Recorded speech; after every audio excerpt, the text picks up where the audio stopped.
All right, and welcome back to another episode of On Pause. I'm your host, Karen Williams, and today we have with us Elle Danielle.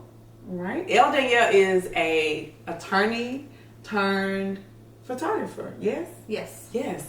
Thank you so much for being here, Elle. Thank you for having me. I am excited about our conversation. This is Elle's first podcast, so that's exciting. So I know, again, you were a lawyer turned photographer. Like, how did that happen? Like, how? And you are the third person that I know that was an attorney that's now like a coach or a photographer and my esthetician. So I'm like, so what took you down that journey from that on that path?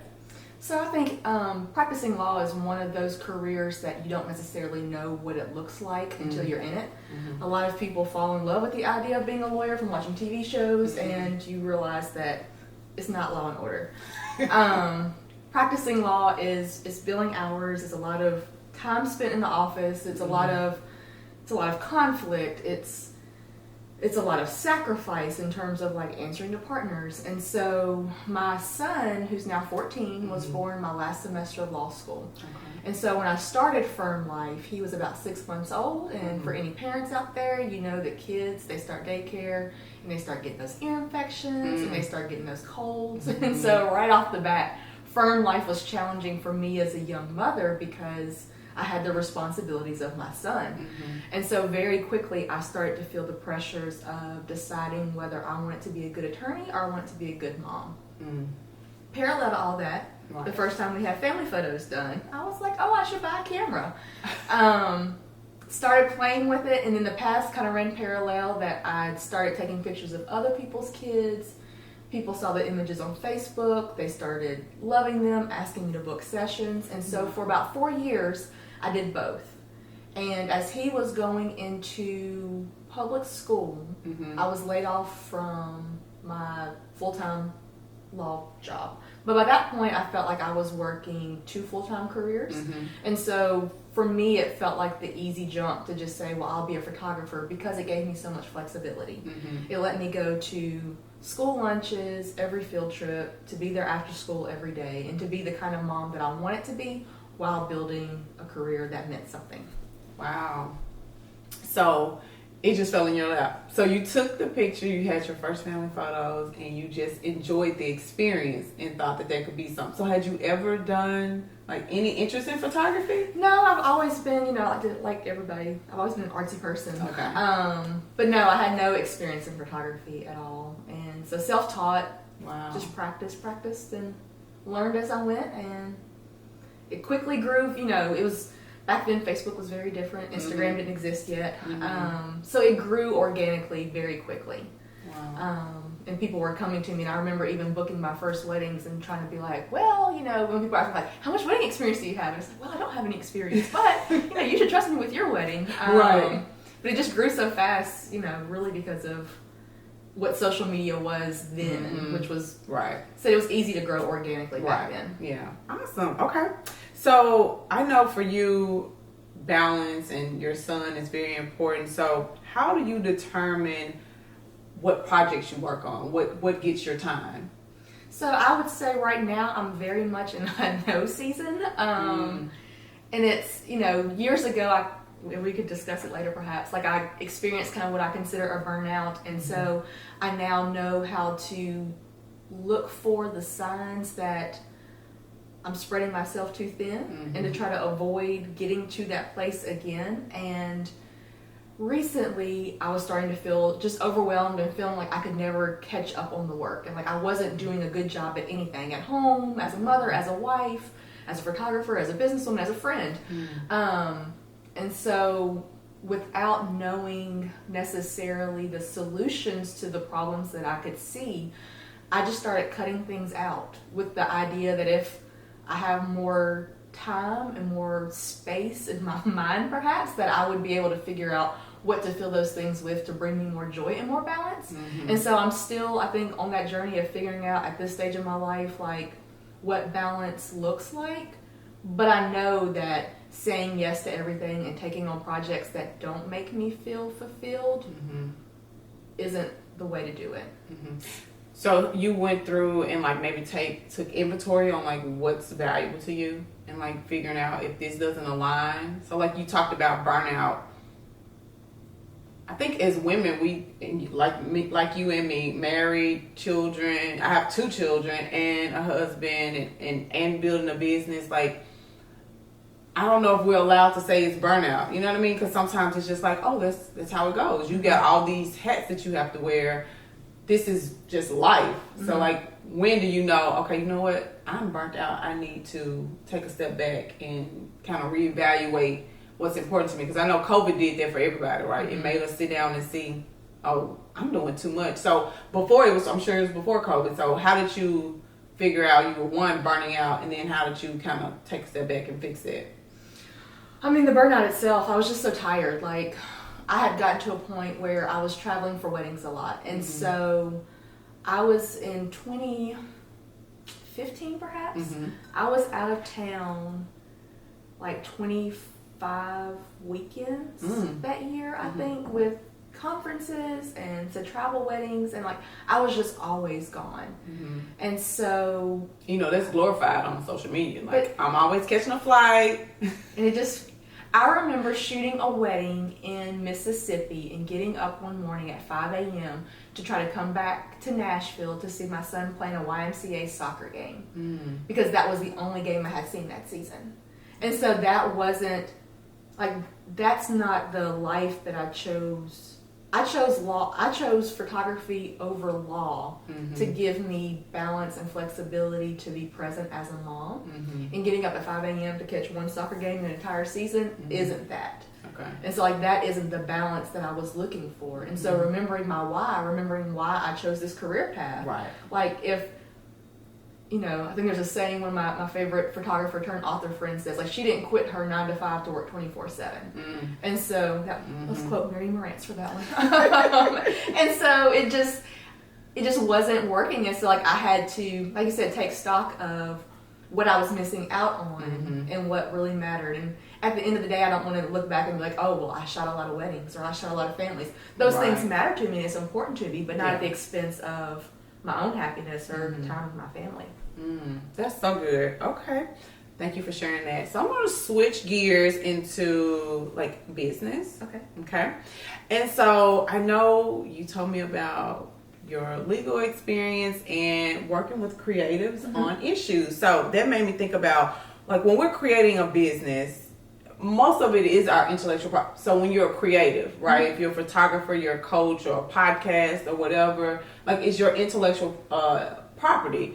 So how, as creatives, do we protect that outside of, like, copyright or whatever? I know you can copyright, trademark, and all those things, but is there any other things that we should be looking at that we're doing as we're creating these things that's, like, literally just coming out of our minds?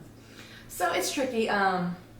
The law doesn't protect everyone the same. And so for me, in the wedding industry, there's a lot of tension sometimes that exists between the photographers who have very clearly outlined legal rights to the images that they create versus florists, cake artists, planners, dress designers, other people who create things for the wedding day but don't have the same outlined rights to the things that they create. Okay. So me as the photographer, if I take a picture of a beautiful cake, I own the copyrights to the image of the cake, whereas the cake artist doesn't have any copyrights in the photo that I took because I created that photo. And so a lot of times it creates tension between the vendors and the photographers because who really owns kind of the rights to the art that was captured.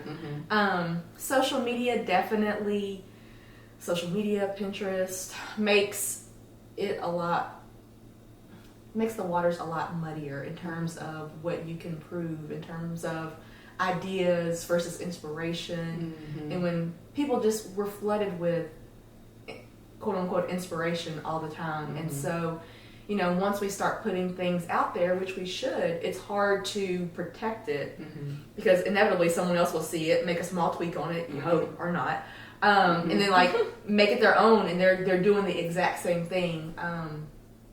So, not necessarily to answer your question, I think important that we just all focus on creating, creating art, creating interesting things, creating new content, and knowing that someone may be inspired, but like whatever they're doing, even if they're trying to be a carbon copy of you, they're not you. Right. And so, you're doing this podcast. If someone next week comes out with the exact same podcast, as long as you're doing it in your version, in your variety, and with that care and spin, like they'll never be a duplicate carbon copy of you. Yeah, because I've seen that a lot really in the t-shirt business. Like they have these cute little sayings and then they put them out and then someone else literally just copies it and then they're selling them online. And I've seen a lot of them have the copyright to, to cover themselves. But sometimes, they don't. And so I was just wondering if there was anything. So what about mistakes? Have you seen things that people have been doing as entrepreneurs or creatives that they shouldn't be doing, like protection wise, or? I mean, there's an assumption. So, despite the question and answer that I just gave you, like I very much believe in copyrights and trademarks and standing by those and standing firm to fighting for your rights. Because at the same time, a lot of times people will put things on the internet and other people will assume because it's on the internet that it's just open for all, and it's not. And so if, you put something on the internet, if I put an image on the internet and someone's using it without my permission, like I'm very much willing to go through the process with the social media platform and report them for violating my copyrights, pursue other legal avenues, reach out to them first. Usually that will resolve things because again, it's a misunderstanding. People think that, well, I saw it on the internet so I can copy it or I can repost it or I can use it for a flyer, and you can't. And people don't always understand that you can't. So sometimes simply saying, hey, you're using this thing, you don't have permission to use it, please stop using it, we'll resolve it. But if it doesn't, like, don't think that you've lost some of your rights by putting it on the internet, because that's not the case. So I know with going back to the family, right? As you build this and you travel a lot, how have you included your family in the process, like with traveling and doing the events and taking the photos? So how have you included your family? So I try to travel less at this point in my life.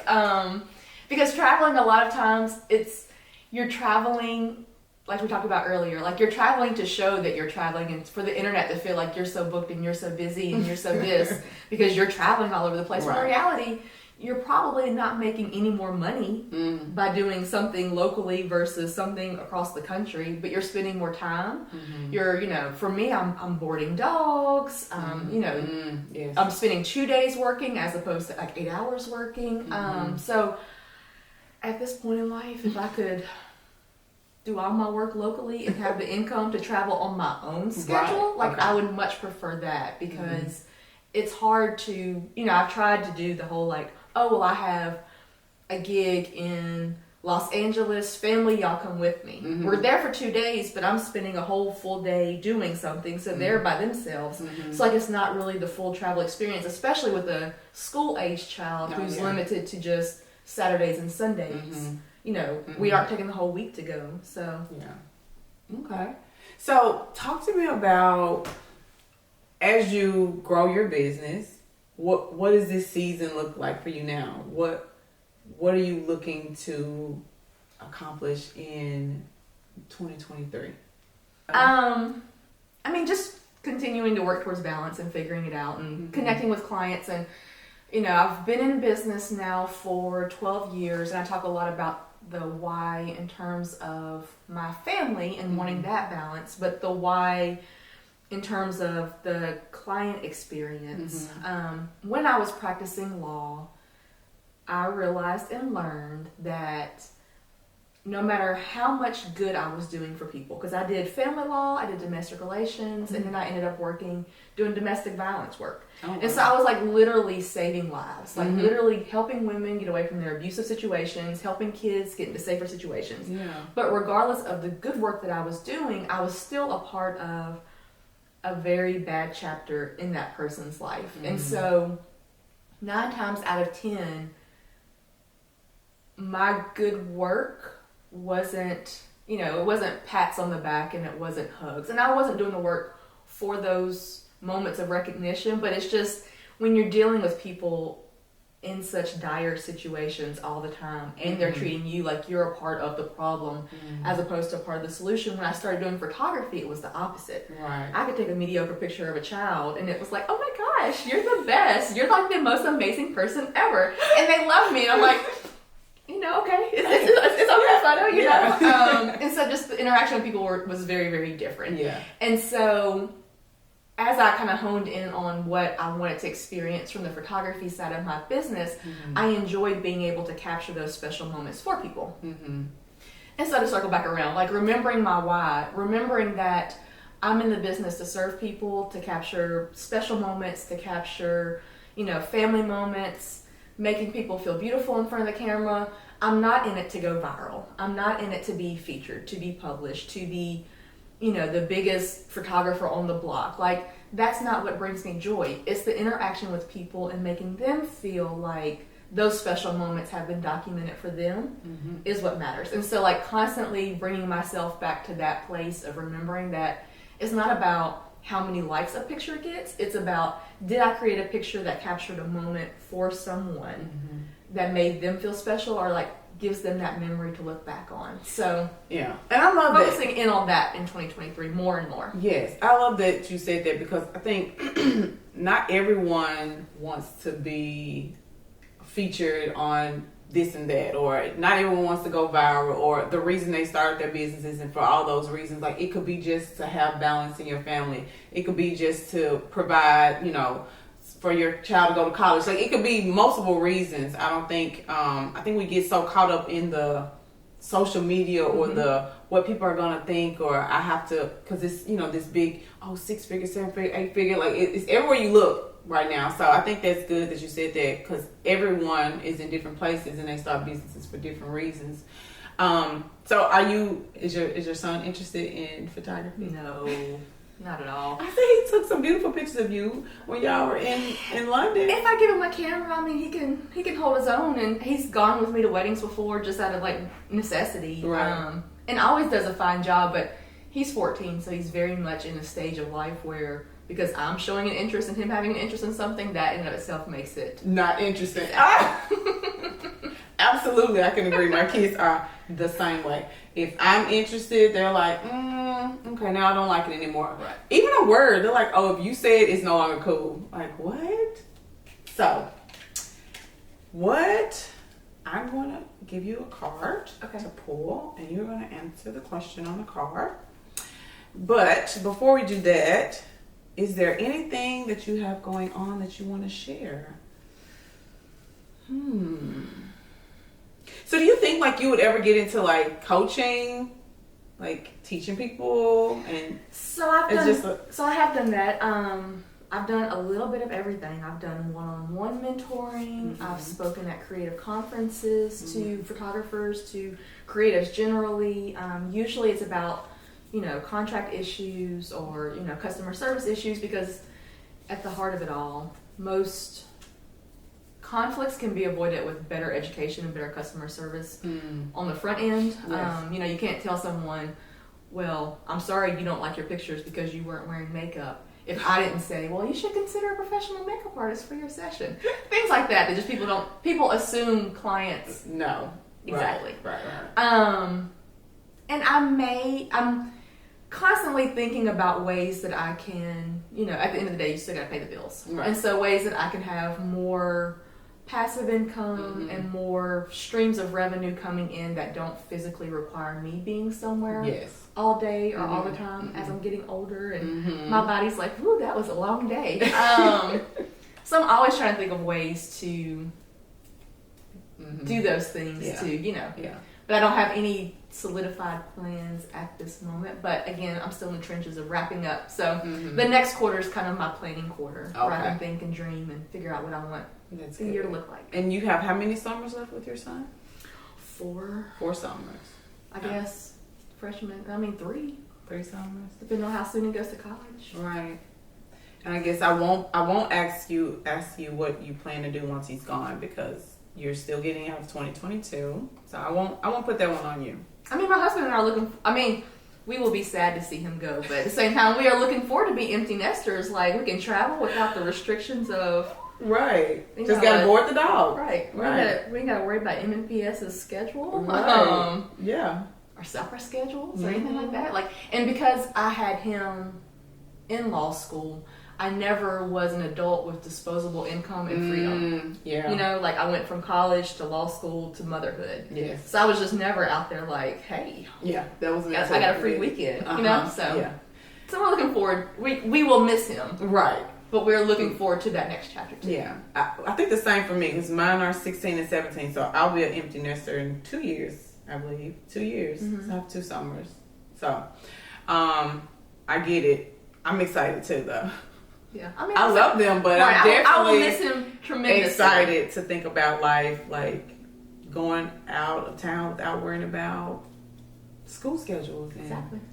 Pick one of those. Anyone, you can pick anyone you like, and then you read it to yourself.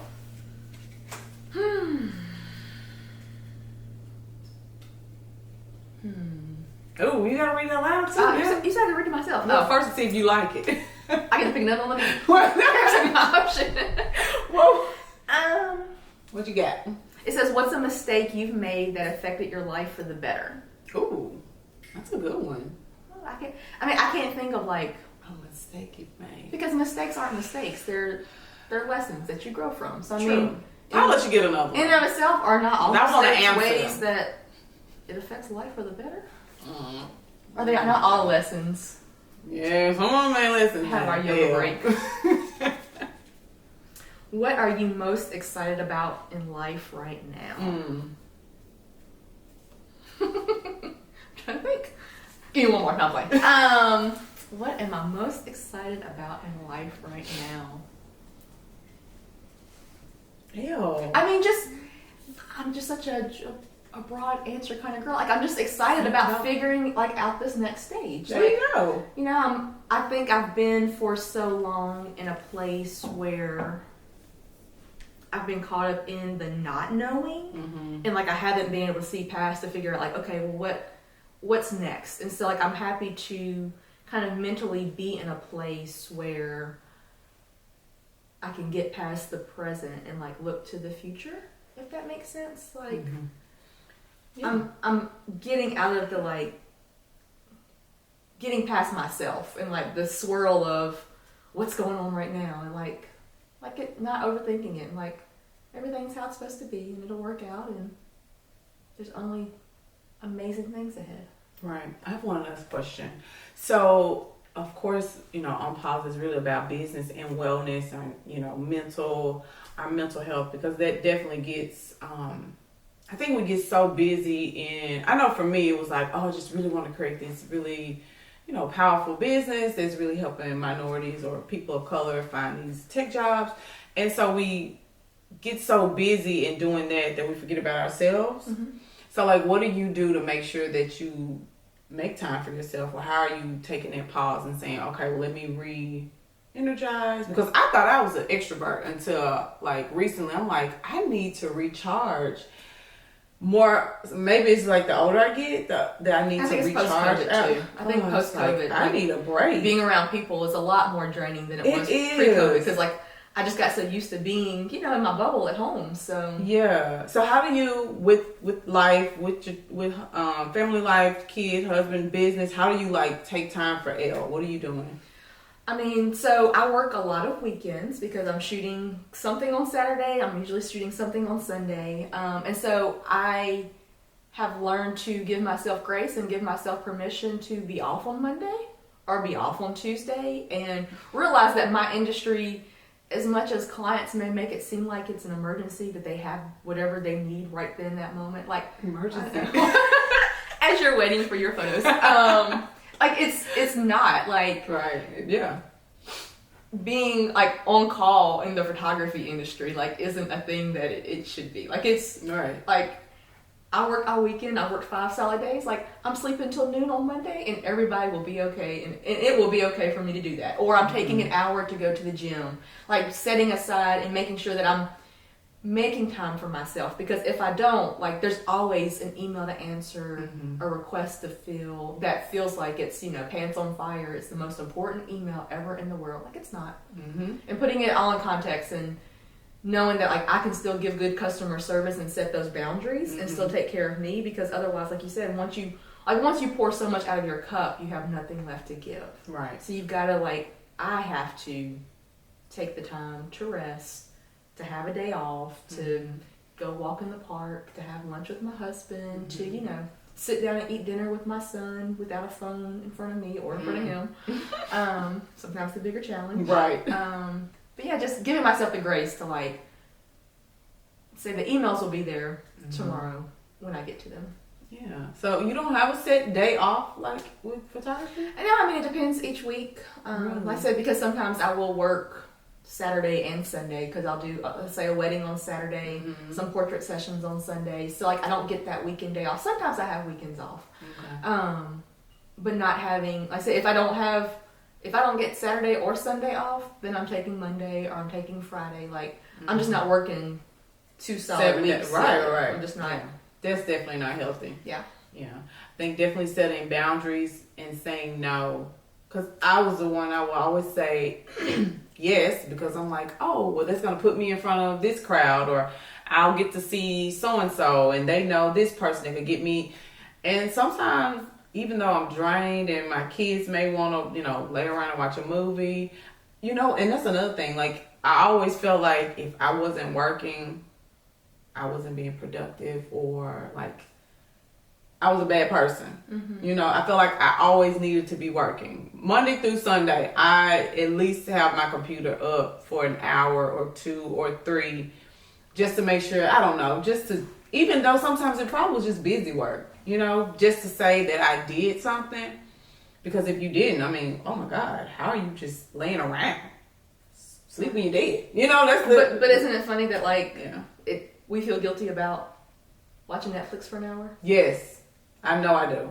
In my house, they know I don't watch TV shows, because I feel like, well, if I watch a TV show, it takes too much out of my life, because I have to keep up with the seasons, versus I would watch a movie, but not a TV show. And it's because I feel like, oh, I've wasted that time, that brain space. I could be reading something. I could be listening to a podcast. And I don't know, I think that's maybe unhealthy. It's okay to sit back and watch a TV show with your family for a few hours. Take Sunday off and just do whatever. Yeah. Yep. Yeah. Well, thank you, Elle. Thank you. I appreciate you for coming. Absolutely. All right, that's it.